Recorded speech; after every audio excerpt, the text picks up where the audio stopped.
السلام علیکم ورحمۃ اللہ وبرکاتہ۔ سامعین، امید ہے کہ آپ خیر و عافیت سے ہوں گے۔ میں نبیل احمد نظر الاسلام اشاعتی۔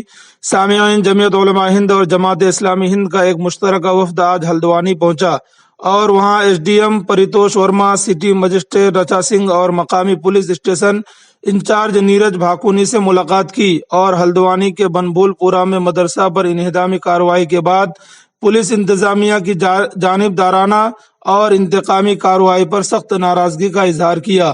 دریں اثنا جمعیت علماء ہند کے صدر مولانا محمود اسعد مدنی نے وزیر داخلہ حکومت ہند کو مکتوب لکھ کر صورتحال پر گہری تشویش کا اظہار بھی کیا ہے۔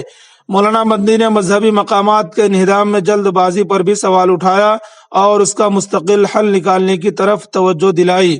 وفد نے واضح طور پر کہا کہ جو بھی افراد تشدد میں مبتلا تھے ان پر کارروائی ہونی چاہیے، لیکن سرچ آپریشن کے ذریعے بے قصوروں کو بڑی تعداد میں گرفتار کرنا، مسلم اقلیت کے محلوں میں خواتین اور بچوں کو دھمکانا اور انتقامی جذبے سے لوگوں کو بند کرنا نہایت غلط قدم ہوگا۔ اس لیے پولیس افسران کو متنبہ کیا جائے کہ لوگوں کو پریشان نہ کرے بلکہ ضلع انتظامیہ امن و امان اور اعتماد کی بحالی کے لیے مؤثر قدم اٹھائے۔ نیز جن کی جانیں تلف ہوئی ہے ان کے اہل خانہ کو 1 کروڑ روپے معاوضہ اور گھر کے ایک رکن کو نوکری دی جائے۔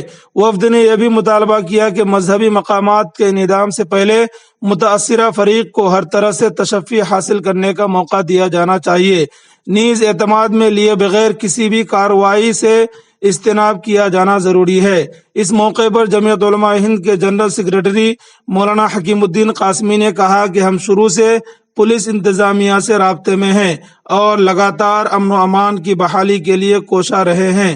جمعیت علماء ہلدوانی کے سرپرست مفتی عبدالباسط متاثرہ علاقے میں لوگوں کے درمیان کام کر رہے ہیں، آج کے وفد میں بھی ہمارے ساتھ ہیں۔